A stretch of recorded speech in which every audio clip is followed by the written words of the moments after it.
नमस्कार, एक बार फिर से आपका बहुत बहुत स्वागत है देवदर्श मेडिटेशन एंड योगा चैनल में। कोविड के बाद से एक बात तो हम सबको बहुत अच्छे से समझ आ गई है कि योगा करने से आप अपनी बॉडी की हर तरह की प्रॉब्लम को ठीक कर सकते हैं। तो कोविड के टाइम पे भी डॉक्टर भी हमें यही सजेस्ट कर रहे थे कि आप योगा कीजिए, एटलीस्ट प्राणायाम जरूर कीजिएगा, मेडिटेशन कीजिएगा। ऐसा होता क्यों है?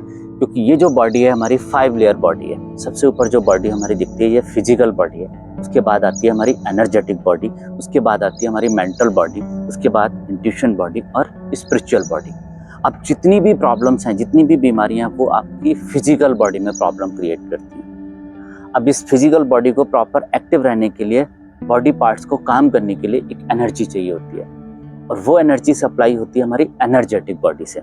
एनर्जेटिक बॉडी में जितने टोटल चक्रास यानी कि टोटल 108 चक्रास होते हैं और मेन 7 चक्रास होते हैं, जिसके बारे में पहले भी कई सारे वीडियो में बता चुका हूँ, और 72,000 नाड़ियाँ हैं। तो एनर्जी सप्लाई का पूरा प्रोसेस एनर्जेटिक बॉडी से होता है। अब जब हमारी एनर्जेटिक बॉडी में एनर्जी प्रॉपर नहीं होती है, तब हमारी फिजिकल बॉडी में प्रॉब्लम होना शुरू हो जाती है। तो योगा, प्राणायाम, मेडिटेशन, साउंड हीलिंग, ये आपके कहीं ना कहीं एनर्जेटिक बॉडी की मेडिसिन है। जैसे ही आप योगा करना शुरू करते हैं, अपनी सांसों पे कंट्रोल करना शुरू करते हैं, आपकी एनर्जेटिक बॉडी में एनर्जी बढ़ना शुरू हो जाती है। आप उन लोगों से मिलिए जिन्होंने अभी कुछ ही दिन पहले योगा स्टार्ट किया या योगा प्रैक्टिस में ऑलरेडी वो लोग हैं। उन लोगों को आप देखेंगे पूरा दिन वो लोग एक्टिव रहते हैं। कैसे रहते हैं ये एक्टिव? क्योंकि एनर्जेटिक बॉडी में एनर्जी फ्लो उनका काफ़ी अच्छा रहता है और फिजिकल बॉडी में एनर्जी प्रॉपर सप्लाई होती है। ये बहुत बड़ा रीजन है। तो अब हमें क्या होता है कि कई सारे लोग जो है ना, कोविड के बाद से भी और अभी भी लोगों से सुनते हैं कि योगा से आप हर तरह की प्रॉब्लम को ठीक कर सकते हैं, तो वो योगा करना स्टार्ट भी कर देते हैं। बट मैंने देखा है कि बहुत सारे लोग बहुत छोटी छोटी गलतियां करते हैं, और वो ऐसी छोटी छोटी गलतियां कहीं ना कहीं जो योगा से आपको फायदे होने चाहिए उन फायदों को नहीं होने देती हैं। हमें पता ही नहीं होता है, जाने अनजाने में बहुत सारी गलतियां हम कर बैठते हैं। फिर हम लोग ये शिकायत करते हैं कि हम तो काफ़ी टाइम से योगा कर रहे हैं बट हमारे को तो कुछ फ़ायदा हो ही नहीं रहा है। तो आज का वीडियो बेसिकली हम उसी टॉपिक पे लेके आए हैं कि कौन कौन सी वो गलतियां हैं जिनको हम जाने अनजाने में करते हैं और अपनी बॉडी को प्रॉपर हील नहीं कर पाते हैं। तो ये वीडियो बहुत ही काम की है। आप लास्ट तक इस वीडियो में बने रहिएगा और देखिएगा ध्यान से, कहीं आप भी तो ये सारी गलतियां नहीं कर रहे हैं, या सारी ना सही कुछ ना कुछ गलती आप भी तो नहीं कर रहे हैं। मैं ऐसी आज 12 गलतियां आपको बताऊंगा, अगर उनको आप सुधार लेते हैं तो कहीं ना कहीं योगा के मैक्सिमम बेनिफिट आपको मिल पाएंगे। दूसरा, उस गलती को ठीक करने से आपको क्या फायदे बढ़ सकते हैं उस पर भी हम आज चर्चा करेंगे। तो बढ़ते हैं एक एक गलती की तरफ और जानेंगे उस गलती से क्या नुकसान है और क्या उसको सुधारने से क्या फायदे हो सकते हैं।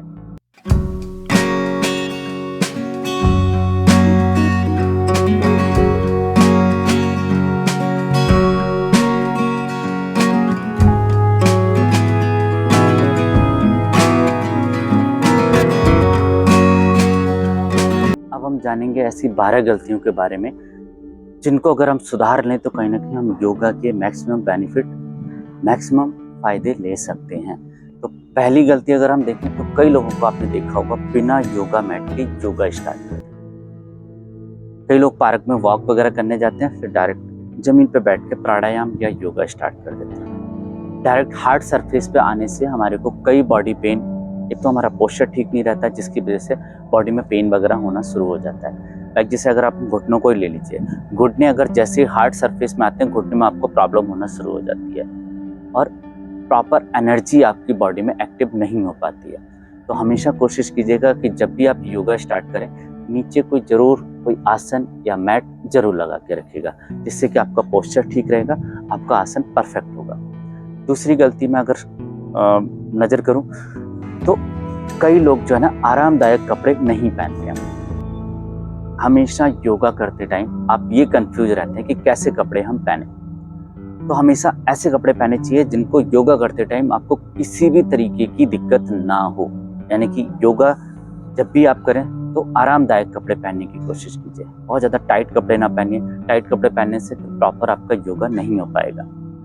थर्ड, अगर मैं नज़र डालूँ तो थर्ड गलती क्या करते हैं कि हम लोग कई बार खाना खाने के बाद योगा स्टार्ट कर देते हैं। हमेशा योगा जो है ना, खाली पेट या फिर खाने के बीच में आपका गैप होना चाहिए। अगर आप मॉर्निंग में योगा नहीं कर रहे हैं, इवनिंग में कर रहे हैं, किसी और टाइम कर रहे हैं, तो ये सुनिश्चित कीजिएगा कि आपका योगा प्रैक्टिस से पहले करीबन 2 से ढाई घंटे का खाने के बीच में गैप जरूर होना चाहिए। अगर आप डायरेक्ट खाना खाने के बाद थोड़े टाइम में ही योगा स्टार्ट करेंगे तो कहीं ना कहीं आपकी बॉडी उतनी तरीके से सपोर्ट नहीं करेगी, प्रॉपर आप योगा नहीं कर पाएंगे।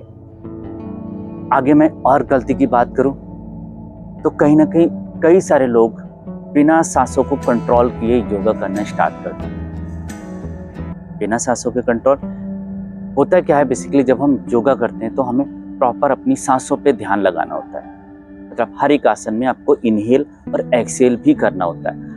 कई लोगों को ये पता ही नहीं होता कि कौन से आसन में इनहेल करना और कौन से आसन में आपको एक्सहेल करना है। एक चीज मैं आपको बता दूं, जब भी आप कोई आसन करें, जब हाइट से ऊपर जा रहे हो तब आप इनहेल कीजिएगा, हाइट से आप बॉडी आपकी आगे जा रही तो एक्सहेल कीजिएगा। साथ के साथ कुछ आसनों में आप इनर रिटेंशन और आउटर रिटेंशन भी लगाइएगा।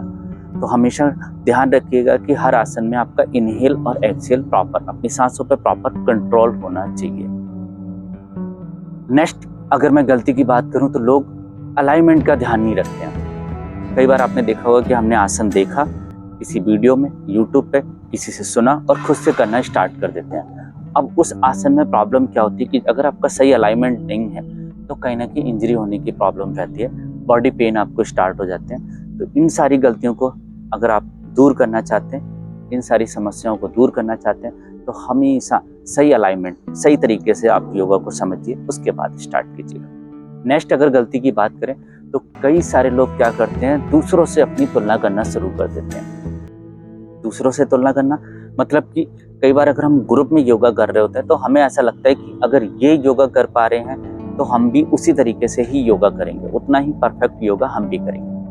देखिए योगा में बेसिकली क्या होती है, हर किसी की बॉडी अलग अलग तरीके से काम करती है, हर तरीके की बॉडी अलग अलग तरीके से सपोर्ट करती है। तो हमेशा आप दूसरों को देखने के बजाय अपनी बॉडी की सुनिएगा, अपनी बॉडी को देखिएगा कि आपकी बॉडी किसी भी आसन में आपको कितना सपोर्ट कर रही है। हाँ, अगर आप बिगिनर हैं तो स्टार्टिंग में आप देखेंगे आपकी बॉडी प्रॉपर सपोर्ट नहीं कर रही होगी, कुछ आसनों में सपोर्ट करती है, कुछ आसनों में सपोर्ट नहीं करती है। लेकिन जैसे जैसे आप प्रैक्टिस करते चले जाते हैं आपकी बॉडी प्रॉपर सपोर्ट करने लग जाती है।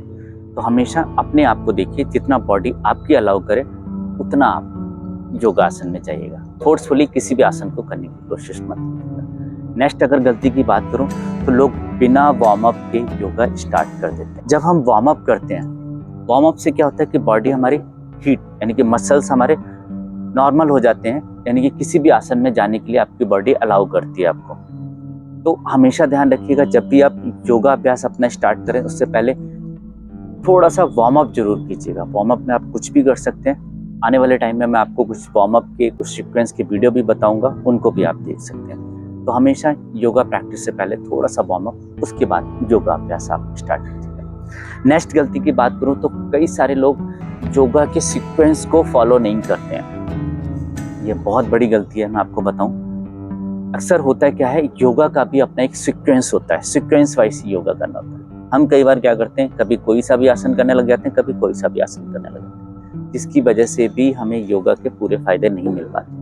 अब योगा का सीक्वेंस क्या है, अगर मैं सीक्वेंस वाइज जाऊं तो सबसे पहले हमें वार्म अप करना चाहिए, उसके बाद हमें सैलुटेशन करना चाहिए, फिर हमें स्टैंडिंग पोज यानी कि खड़े होकर जो भी आसन रहते हैं वो कर सकते हैं आप, फिर हमें सिटिंग पोज करनी चाहिए यानी कि बैठ के करने वाले आसन करने चाहिए, फिर हमें लेटने वाले आसन करने चाहिए यानी कि पेट के बल लेटने वाले आसन, फिर उसके बाद हमें कुछ इन्वर्स पोज करनी चाहिए। इन्वर्स पोज में आपका सर्वांगासन, हेड स्टैंड, ये सारे आसन आ जाते हैं। उसके बाद हमें पीठ के बल लेटने वाले आसन करने चाहिए, फिर बॉडी को ट्विस्ट करना चाहिए और उसके बाद शवासन करना चाहिए।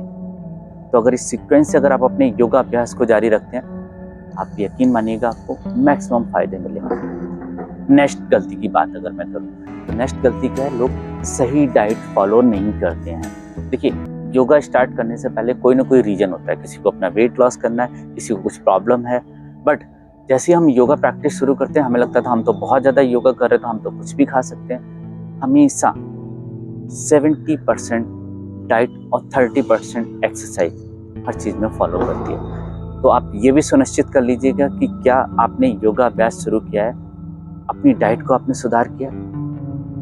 तो डाइट आप नेचर के अकॉर्डिंग अपनी डाइट को सिलेक्ट कीजिएगा, यानी कि सन के अकॉर्डिंग जो डाइट होती है, सुबह ब्रेकफास्ट टाइम से कीजिएगा, जो भी हैवी मील है यानी कि जो हैवी ग्रेवी वाला जो मील है उसको लंच में कीजिएगा, और शाम के खाने को बहुत लाइट कीजिएगा। ओवर ईटिंग बिल्कुल मत कीजिएगा, यानी कि अगर आपने डाइट को अपनी कंट्रोल कर लिया तो भी योगा के मैक्सिमम बेनिफिट आप ले पाएंगे। नेक्स्ट गलती की बात करूं, कई लोग बिना जानकारी के खुद से ही प्रैक्टिस स्टार्ट कर देते हैं। तो हमेशा किसी योगा टीचर के ही देख रेख में आप योगा कीजिएगा।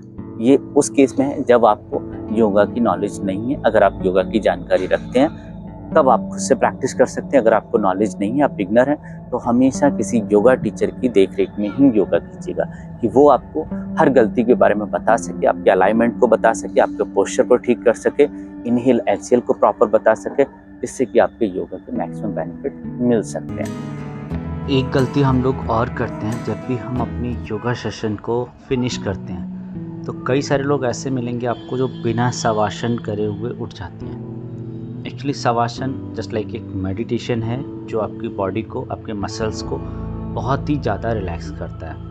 एक्चुअली जब योगा सेशन जब हम कर रहे होते हैं तो कहीं ना कहीं हमारी फ्रीक्वेंसी हाई हो जाती है, मसल्स जो है ना टाइट हो जाते हैं। तो थोड़ा सा शवासन आपकी पूरी बॉडी को रिलैक्स करा देता है, आपकी जो फ्रीक्वेंसी है उसको डाउन कर देता है और आपकी वाइब्रेशन को बहुत ज़्यादा हाई कर देता है, जिससे पूरी बॉडी आपकी रिलैक्स हो जाती है। तो आगे से हमेशा ध्यान रखिएगा, जब भी आप अपनी योगा सेशन को फिनिश करें तो ध्यान से आप शवासन में ज़रूर जाइएगा कुछ देर के लिए, 4 मिनट, 5 मिनट, 10 मिनट, जैसा भी आपके पास टाइम हो। तो इस चीज़ का भी आप ज़रूर ध्यान रखिएगा।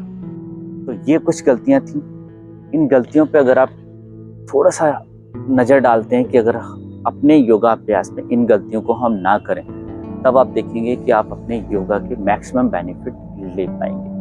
तो मैंने आज के वीडियो में यही कोशिश की कि उन गलतियों के बारे में भी बताया जाए, और उन गलतियों को अगर आप सुधार लेते हैं तो कितने फ़ायदे आप बढ़ा सकते हैं, उनके ऊपर भी प्रकाश डाला है। आने वाले टाइम में मैं कोशिश करूँगा कि आपको योगा के पूरा सीक्वेंस वाइज वार्म अप से लेके शवासन तक सारे आसनों के बारे में बताने वाला हूँ। तो जो लोग नए हैं, जो पहली बार वीडियो देख रहे हैं, चैनल को सब्सक्राइब कर लीजिएगा, क्योंकि आने वाले टाइम में हम कई अच्छे वीडियो डालने वाले हैं जिनके बारे में आपको नॉलेज मिलती रहेगी, योगा की पूरी जर्नी आपकी स्मूथ होती रहेगी। तो मैं पूरी उम्मीद करता हूँ कि ये वीडियो आपको ज़रूर पसंद आई होगी। अगर वीडियो पसंद आई है तो लोगों को शेयर कीजिए, जिनको आपको लगता है कि जिन्होंने योगा प्रैक्टिस स्टार्ट की और इस तरह की गलतियाँ कर रहे हैं उनको शेयर कीजिएगा। अगर आपको किसी टॉपिक पे वीडियो चाहिए तो आप कमेंट कर सकते हैं, और ऐसे ही वीडियो आगे भी देखना जारी रखना चाहते हैं तो आप चैनल को सब्सक्राइब भी कर सकते हैं। तो आज के लिए इतना ही, धन्यवाद।